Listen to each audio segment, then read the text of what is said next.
Un jour, nous donnons notre vie à Jésus, nous écoutons la parole, parce que la parole de Dieu dit que la foi vient de ce qu'on entend. Et chacun de nous acquiert la foi à un moment donné. Et je pense que chacun de nous ici a accepté Jésus à un moment donné de sa vie. Nous sommes plusieurs à recevoir dans la foi. Et dans le monde entier, il y a des millions et des milliards, je peux dire, de personnes qui se convertissent. Mais le challenge, c'est de pouvoir garder la foi jusqu'à la fin. C'est là qu'il y a beaucoup de problèmes en fait. Parce que autant qu'il y a des millions de personnes qui acceptent Jésus, même par jour, mais dans notre saison, dans notre époque aujourd'hui, il y a autant de centaines de milliers de personnes aussi qui abandonnent la foi. Le challenge, c'est de garder la foi. De ne jamais perdre la foi. C'est-à-dire, peu importe ce qui va m'arriver, il faut que je ne perde jamais ma foi en Dieu. Une chose est d'avoir la foi, une autre est de la garder. La foi de tous les croyants, sans exception, que tu sois riche, que tu sois pauvre, que tu sois pasteur ou pas, que tu sois ancien chrétien ou pas, sera éprouvée. Toutes les foi sont bousculées, les foi sont remuées. Donc nous devons comprendre que l'ennemi va éprouver notre foi. Son but est que la majorité, tous ceux qui acceptent Jésus perdent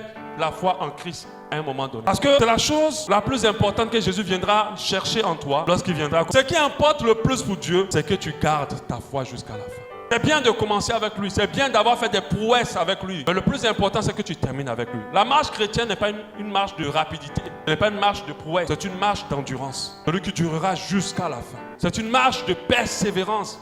Lorsque notre foi est éprouvée, ce n'est pas facile pour tout le monde de réussir à garder la foi. Certains abandonnent. Et quand je dis abandonner la foi, je ne parle pas d'abandonner l'église. Je ne parle pas d'abandonner la religion chrétienne. Parce que tu peux être chrétien et avoir abandonné la foi. Tu peux être serviteur de Dieu et tu as abandonné la foi. Pourquoi? Parce que quand tu crois en Dieu, cela modifie ta vie. Et le fait qu'on voit que tu as perdu la foi, c'est ta vie qui va avoir la confirmation de si tu as foi ou pas en Dieu.